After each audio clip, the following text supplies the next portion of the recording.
Shalom, shalom! Estamos no Rio de Janeiro, dia 8 de Kislev.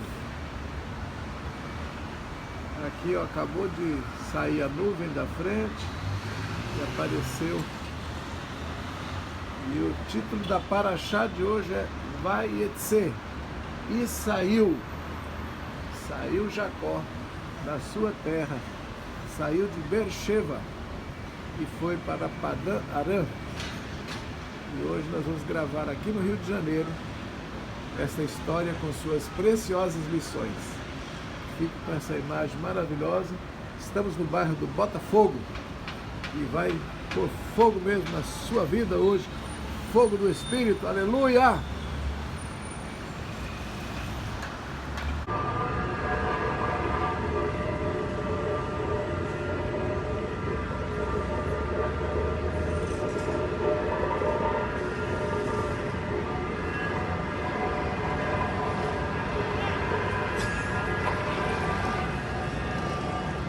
Tive um sonho com a escada que chegava até o céu e os anjos subiam e desciam pela escada. O que será que isso significa? Sonhar com escada, ter visão de escada, tem muitas interpretações. Por exemplo, eu vou citar agora uma que minha esposa Leila teve uma vez uma visão durante um tempo de pregação, onde estávamos falando sobre paternidade, pai ausente, dores, que famílias sofrem às vezes por ser criado longe dos pais. E Leila teve o privilégio de ter um pai presente, e na hora que estávamos adorando, cantando na igreja, ela teve essa visão que vai contar agora para vocês. Shalom, queridos. Eu tive uma visão de uma escada, igual a semelhança de Jacó, da terra até os céus, dos céus até a terra. E eu via eu pequena e meu pai brincando comigo, me conduzindo até o pé da escada. E à medida que eu cheguei no pé da escada, eu ia crescendo até uma fase de adolescente. E quando chegou na escada, eu já crescidinha, já iniciando a juventude, meu pai mostrou e tipo assim, agora você segue sua vida sozinha, né? E nessa eu comecei a subir a escada e foi nessa fase da vida que eu saí de casa, fui para Rondônia, sem o pai por perto, conheci o Léo também lá, e subindo essa escada, eu encontrei o Léo. Quando eu cheguei num patamar dessa escada, uma certa altura, o Léo vinha de outra escada e se encontrou comigo, e ali nós começamos juntos a subir a escada, né? E enquanto isso, o meu pai conduzia os meus outros irmãos também da mesma maneira, e cada um teve uma história. Um foi até a escada, parou e não conseguiu continuar a escada. A outra casou-se e depois ela estava com dificuldade puxando o marido para subir a escada. Cada um teve a sua história. E eu então, em determinado momento, eu estava subindo com o Léo, em determinado momento eu paro, como se eu tivesse machucado meus pés, e o Léo continua e eu parei. E na fase nossa da vida, na realidade, foi quando ele começou o ministério para sair, e eu não queria acompanhá-lo, estava no ministério local da igreja com crianças, e ele indo sozinho eu fiquei. E depois um anjo veio e me pega, eu estava com os pés machucados, e me leva até junto do Léo, e com as asas dele atrás de nós dois, ele agora ia nos conduzindo até o topo da escada, até chegar aos céus. E assim nós estamos hoje, caminhando juntos até chegar ao Pai. Amém. Amém. E de fato, a interpretação de sonhos e visões depende muito da situação da vida daquela pessoa que ela está vivendo. No caso da Leila, era exatamente isso. Nós estávamos subindo para a nossa missão, nosso chamado ministerial, e uma fase em que ela explicou que estava ficando um pouco, não estava acompanhando e Deus orientou. Já no caso dessas duas famílias dela, dos parentes dela, que o pai levou até a escada, de fato um não subiu, até hoje ele não quer saber das coisas de Deus, e a outra pessoa, ela puxava com dificuldade seu marido, que também relutava em seguir os passos do Senhor, seguir a Jesus, seguir o caminho da palavra, né? Então a interpretação é essa. E a de Jacó, qual será a interpretação? Nós estamos aqui esperando, hein? E saiu Jacó de Beersheba e foi para Harã. Muitos sábios dizem que é redundante dizer que ele saiu de Beersheba, uma vez que já termina o outro capítulo, dizendo, o versículo anterior, dizendo que ele já morava lá e já tinha saído. Mas a repetição, e saiu, alguns entendem que significa que quando um justo sai de uma cidade, sai de uma região, como se a glória de Deus saísse com ele. Jacó saiu para uma viagem e depois retornaria. Quando um justo sai de uma região, aquela região perde, aquela região fica sem a presença da glória de Deus.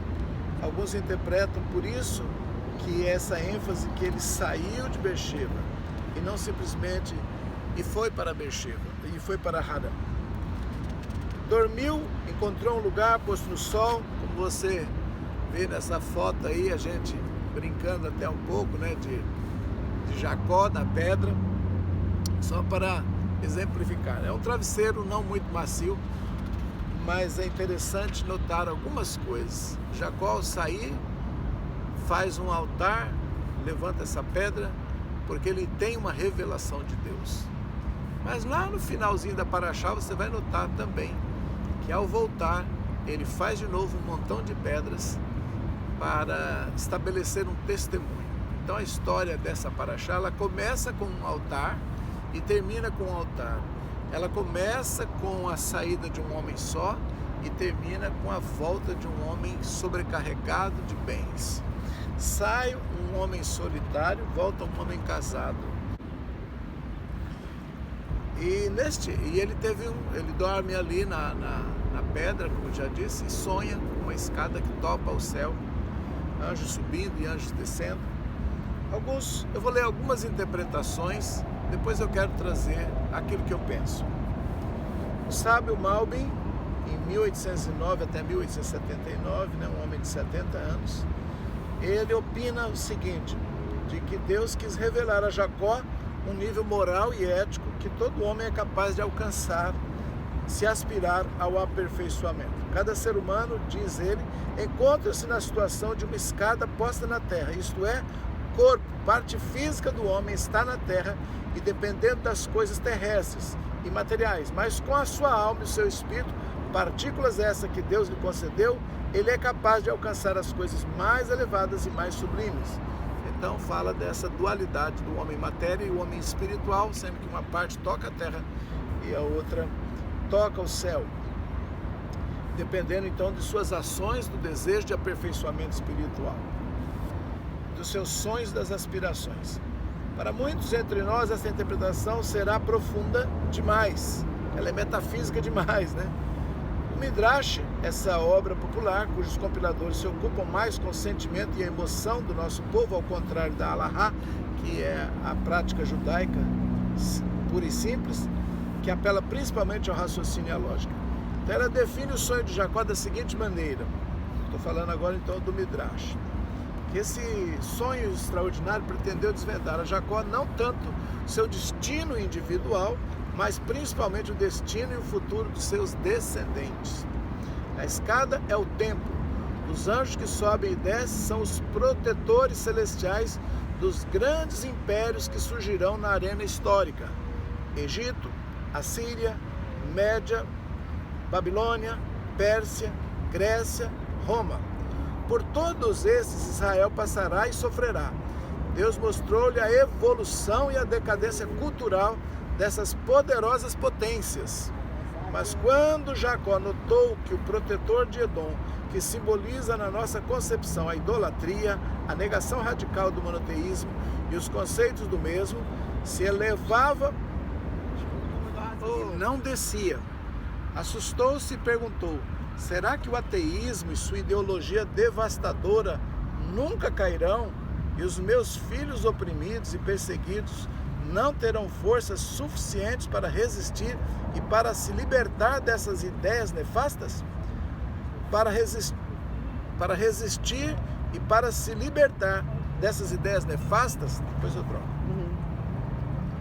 Vendo a sua aflição, Deus consola-o com a promessa, não te assustes, meu servo Jacó, mesmo se Edom se levantar até o céu, eu o farei cair. Eu libertarei os teus filhos de todas as opressões físicas e psíquicas Pois mesmo quando Israel estiver disperso entre povos inimigos, eu não o desprezarei e nunca anularei a minha aliança com ele.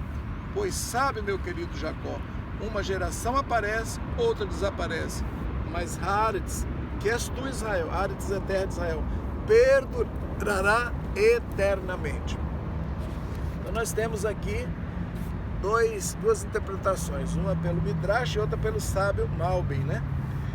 Então são interpretações históricas que devem ser levadas em conta, e principalmente porque eles falam de estações em que o povo de Israel passaria diante dos seus inimigos, Egito, Babilônia e Edom, e depois Roma, que é Edom, eles tratam Roma por Edom.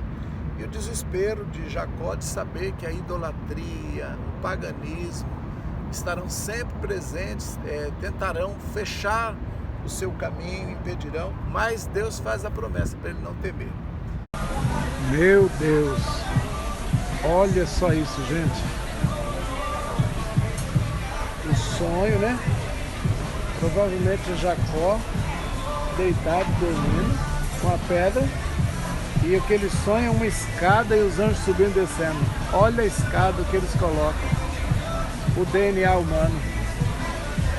Essa é a escada verdadeira. Por isso que Jesus disse: Natanael, você ficou assustado só porque eu disse que eu te vi debaixo da figueira? Imagina quando você vê os anjos subindo e descendo. Olha lá, 2 subindo e 2 descendo, pelo Filho do Homem, sobre o Filho do Homem. Ou seja, uma obra que Yeshua fez. Ele transformou toda a genética caída, a genética contaminada, numa genética pura que serviu de altar para subir com as obras dos homens, subir com os anjos e interligar o céu e a terra de novo. Que tremendo! Olha isso aqui. Muito bem.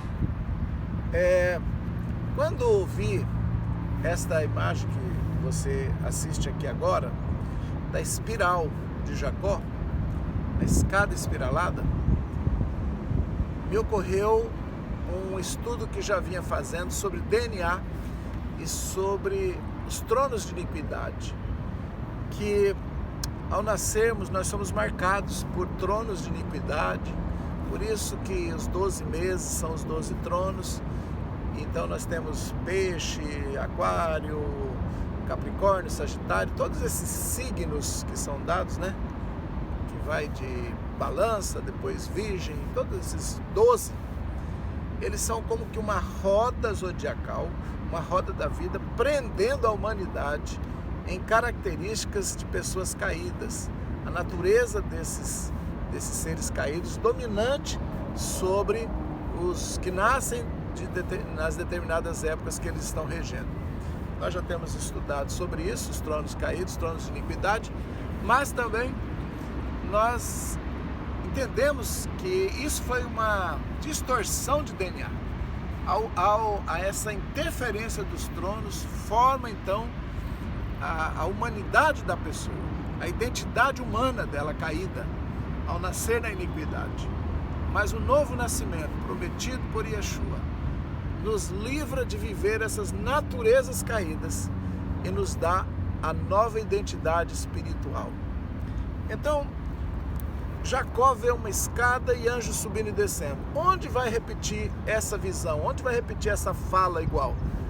Lá em João 1,51, se não me engano, fala assim, Jesus fala para Natanael: só porque eu te disse que eu te vi embaixo da figueira, você já ficou admirado? Você vai ficar muito mais de agora em diante quando vê os anjos subindo e descendo pelo Filho do Homem. Ele está dizendo pela sua própria vida, pela sua própria genética.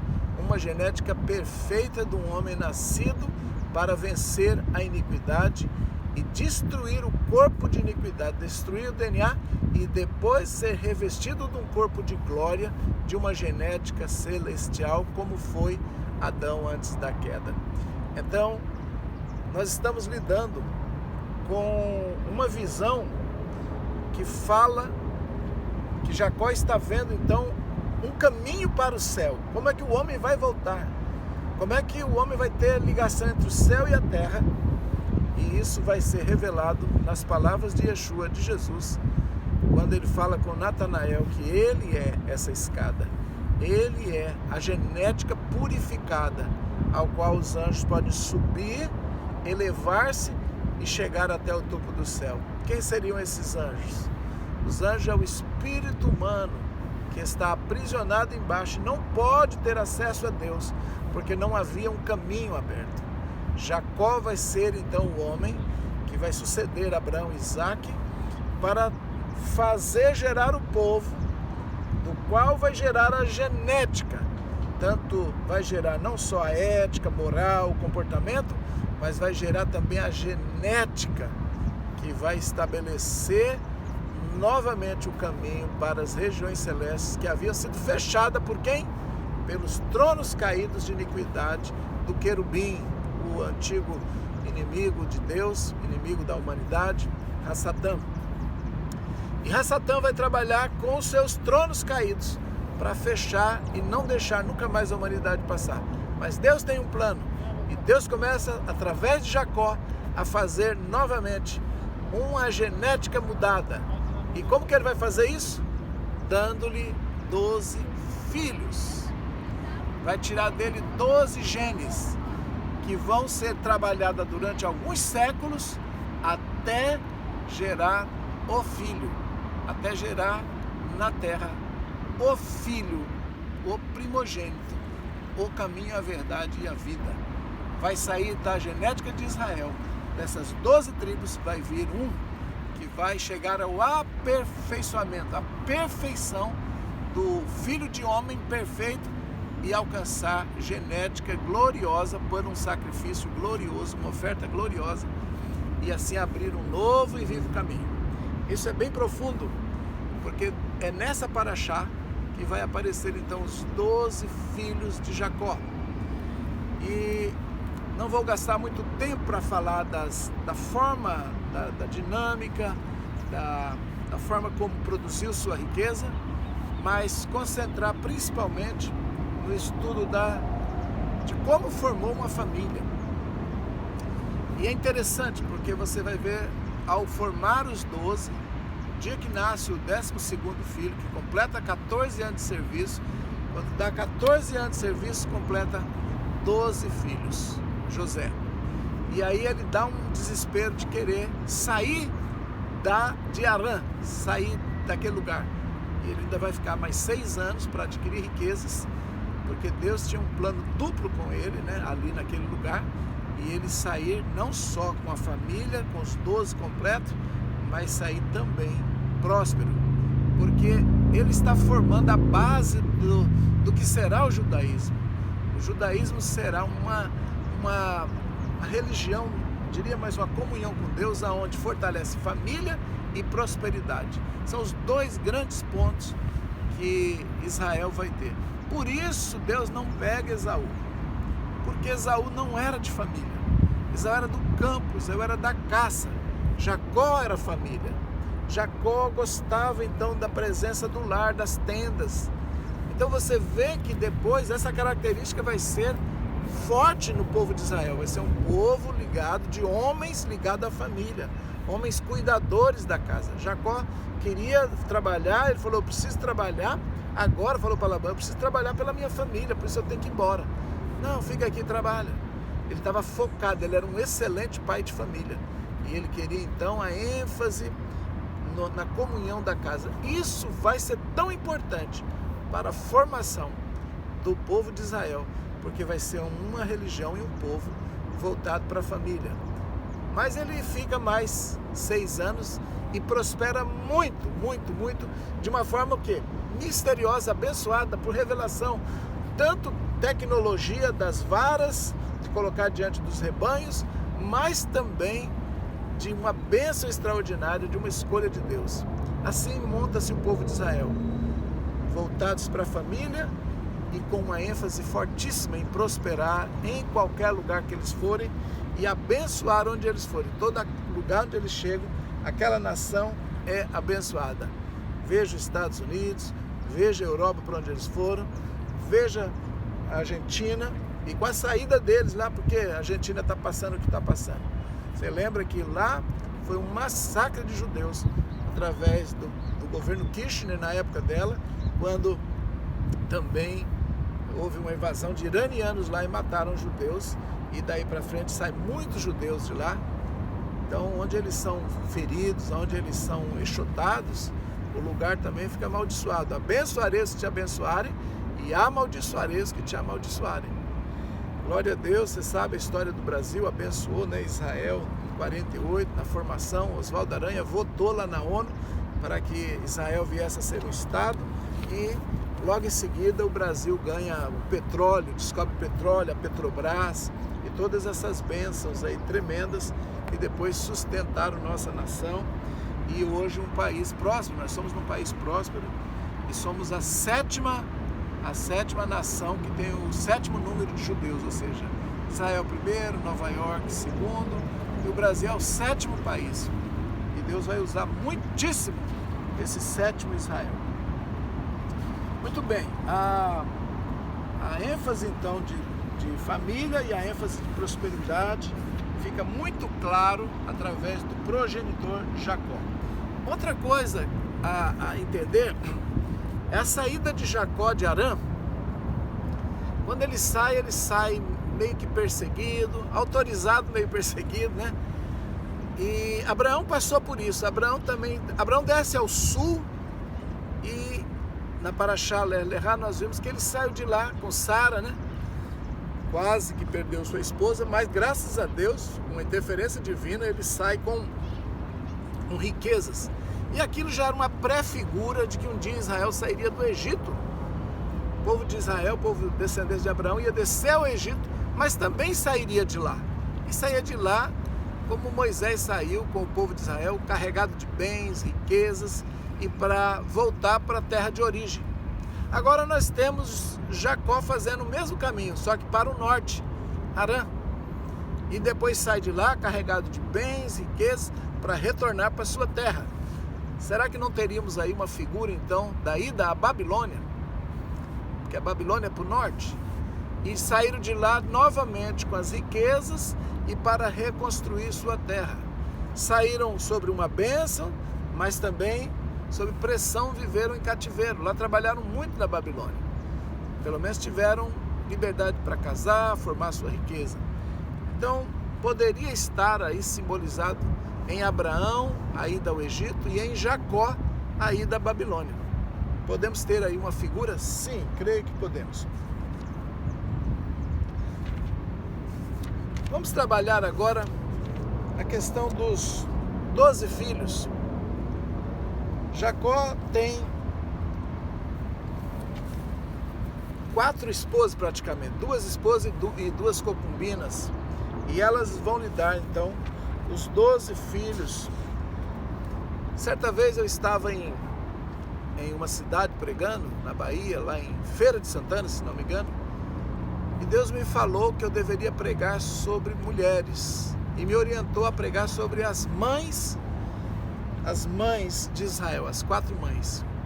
Eu nunca havia pregado sobre isso, e rapidamente busquei na memória e procurei coordenar, mas o Espírito Santo me levou a algo muito profundo que eu quero compartilhar, que é a motivação com que as mulheres tiveram filhos. E você sabe que Deus fez com que Raquel ficasse estéril um tempo, depois ele atentou para ela, mas por Leia ser muito desprezada, Deus abriu-lhe a madre rapidamente. E nós vemos então que Leia começou a conceber para Jacó, mas a motivação de Leia era conquistar o amor de Jacó. Então esses filhos saem com um destino, mas com uma contaminação. Qual é o destino? O destino sempre está no nome.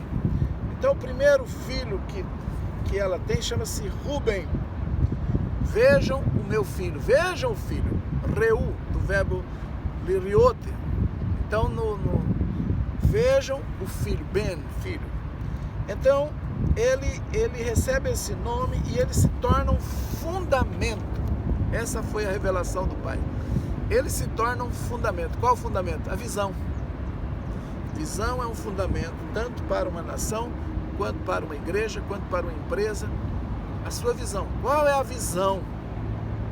A visão foi, então, nascida de Leia, mas sobre uma motivação que é conquistar o amor de Jacó. Segundo o filho dela, ela vai dar o nome de Shimeon, que quer dizer Shema, Deus ouviu, e forma o segundo fundamento, que é audição. Nesse segundo fundamento, então, ela também tem motivação de quê? Deus me ouviu, agora o meu marido vai ficar comigo. Meu marido vai... E não adiantou. O terceiro filho é Levi, quer dizer leve, coração, mas quer dizer também união. Meu marido se unirá a mim. A unidade, o fundamento da unidade. E o quarto filho que Leia tem em seguida, ela dá o nome de Yehudá. O que quer dizer Judá? Louvor. Por que ela dá esse nome? Porque ela desiste de conquistar o marido no quarto filho. As experiências não são boas e ela tipo diz assim: desta vez louvarei ao Senhor. E por isso lhe chamou Judá e Judá. Essa motivação foi a melhor de todas. Será que é por isso que Deus habita no meio dos louvores? Será que é por isso que Judá vai receber o direito de ser o herdeiro que vai carregar o cetro para reinar? O cetro jamais se apartará de Judá. Yeshua vai vir da raiz de Judá. Então, Judá vai dar reis sobre Israel. Judá então ganha uma preeminência diferenciada. Ele se torna um exaltado e se torna um filho de alta responsabilidade, que depois vai, lá na passagem, quando nós chegarmos na Paraxá sobre o Egito, você vai ver, ele se destaca dos seus irmãos em uma oração, em uma postura de nobreza e arrependimento, que vai fazer com que Yosef se revele, José se revele. Então Judá ganha algo gigantesco, mas eu entendo que foi a motivação da sua mãe que marcou no DNA dele uma marca de louvor a Deus, uma marca de motivação correta, ok? Os outros filhos todos formam fundamentos e sugiro você fazer um estudo. Se você tem essa Torá, na página 85 você vai ver o que é cada um desses filhos. Então eu vou ler aqui simplesmente sem muita explicação. Então Ruben, você já viu, é vejam o filho. Simeão é Shema, Deus escutou, né? Ouve. Levi, que é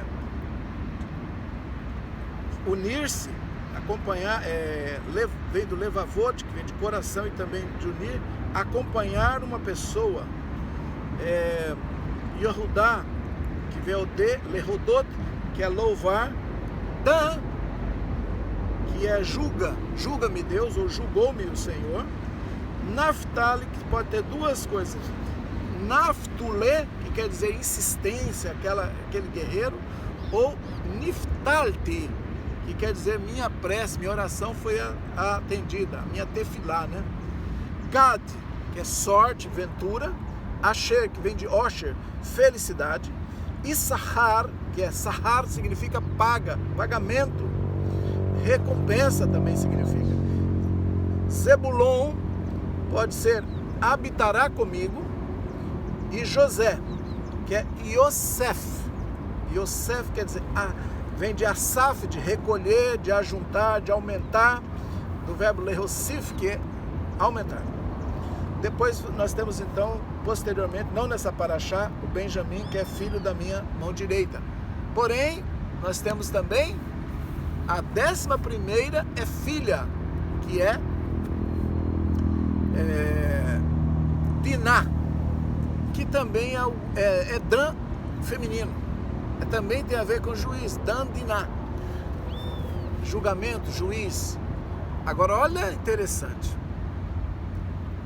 Quando você vê a roda zodiacal dos 12 tronos, dos 12 querubins caídos, que estão sobre o governo da alma humana e marcando a genética e distorcendo para que impeça o caminhar da glória de Deus na nossa vida, o alinhamento de Deus, essa genética caída que nos condena à iniquidade, que fazemos tanto esforço para vencer e que Yeshua venceu, e só através dele qualquer pessoa que quiser chegar ao reino dos céus, a dimensão mais alta de onde está a luz, em Sof, somente pelo caminho de Yeshua.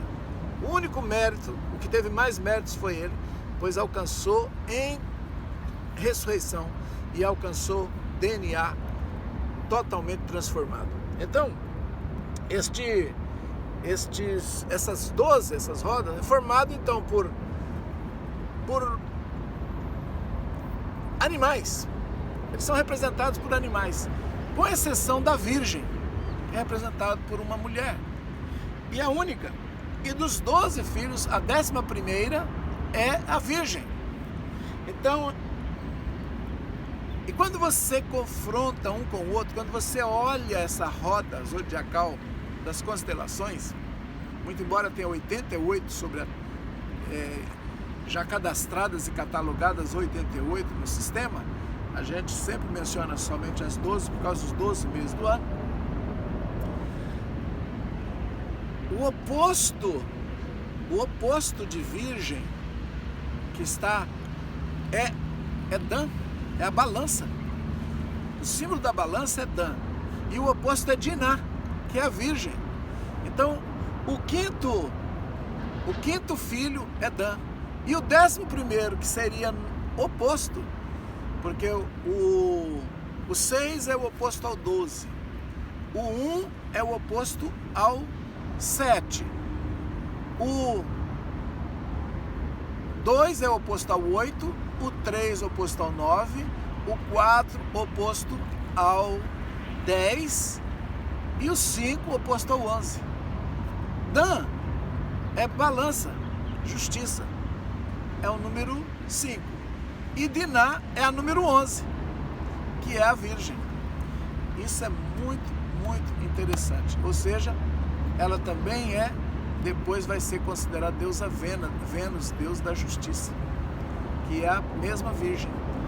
Então nós estamos entendendo que Deus está formando na genética de Jacó, pelos seus 12 filhos, e passando pelas 4 mães, as 4 portas principais.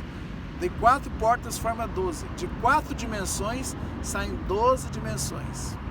Nessas 12 dimensões de Jacó, Deus está formando um arquétipo na Terra que é similar ao que está nas regiões celestiais. Isso para mim é algo muito sobrenatural. Não é possível ser uma coincidência de que está formando na Terra uma estrutura semelhante aos céus, os 12. E quando você vai para Apocalipse agora, vamos dar um salto, você vai ter os 4 seres viventes ao redor do trono.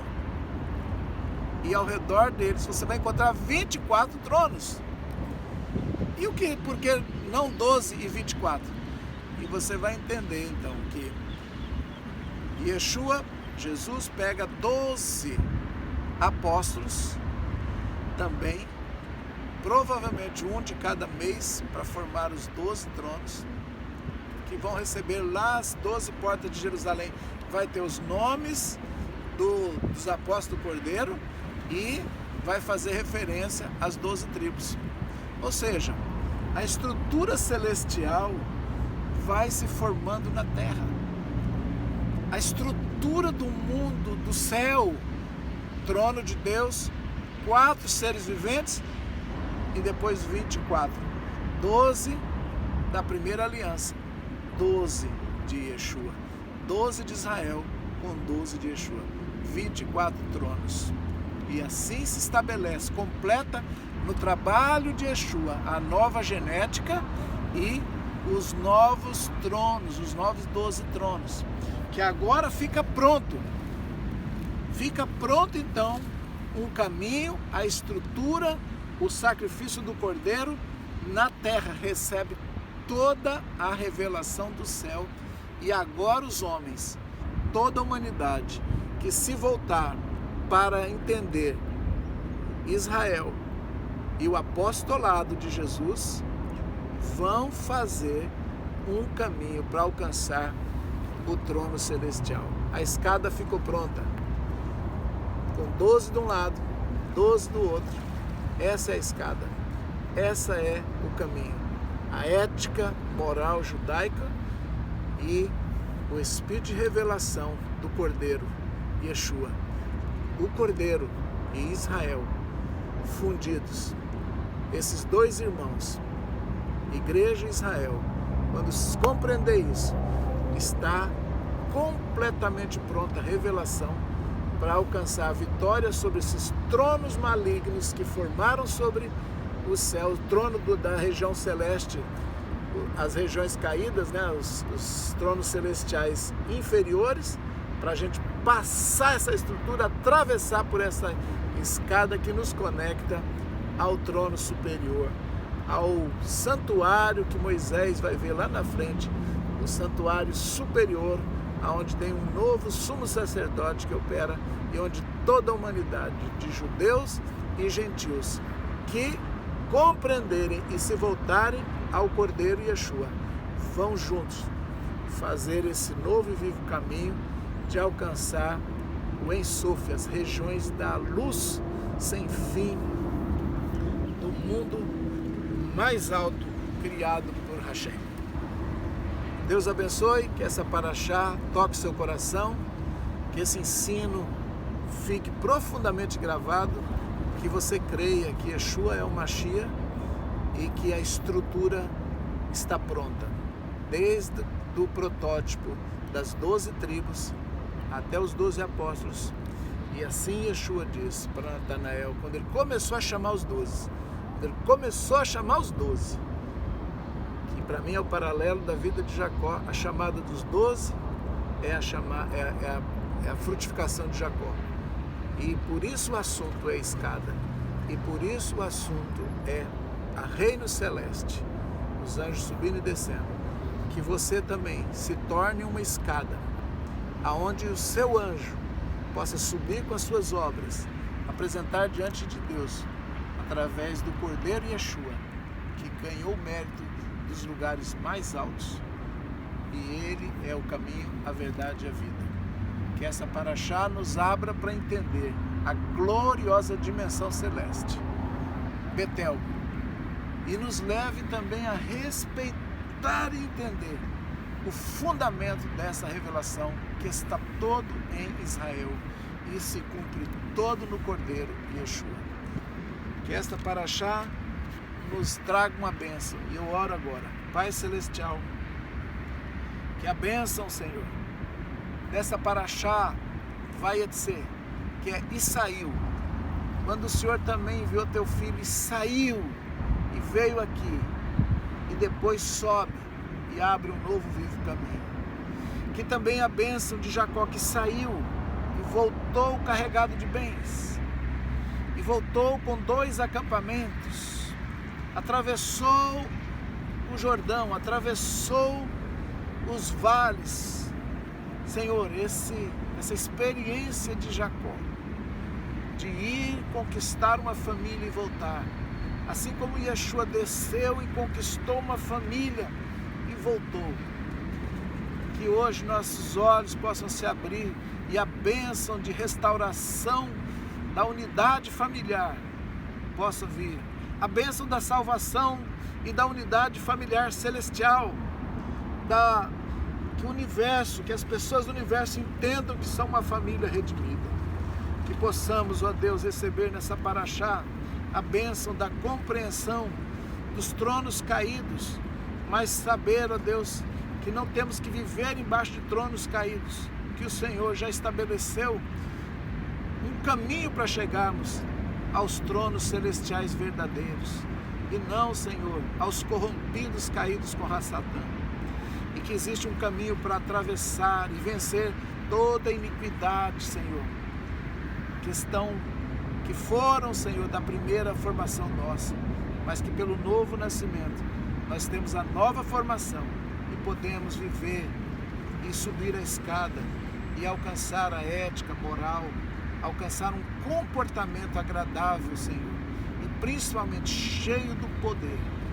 E assim toda a família da terra, todos os familiares da terra que foram abençoados em Abraão e depois reconfirmados em Isaac e depois em Jacó, dessa paraxá, o Senhor novamente diz que serão benditos todos nele.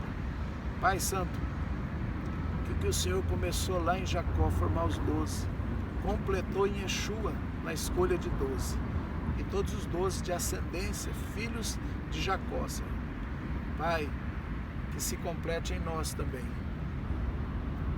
toda a formação da tua genética, porque nós já temos um caminho, nós já temos um sangue, já temos um cordeiro e já temos um chamado para a nova identidade, de voltarmos também como Jacó, voltarmos a nossa casa celestial, voltarmos à nossa essência e vivermos um comportamento nessa terra que nos torne semelhante ao nosso Pai celestial, que enviou o seu Filho único, unigênito, para estabelecer o caminho, para nos dar também a nova genética, sem a influência de querubins caídos, mas com a influência de filho, identidade de filho, novo nome, nova criatura.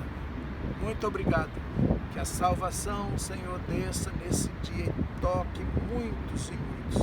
Que todo Israel seja abençoado, Senhor, e quantos puderem, Senhor, eu peço que o Senhor abra esta paraxá e esse estudo e alcance alguns corações.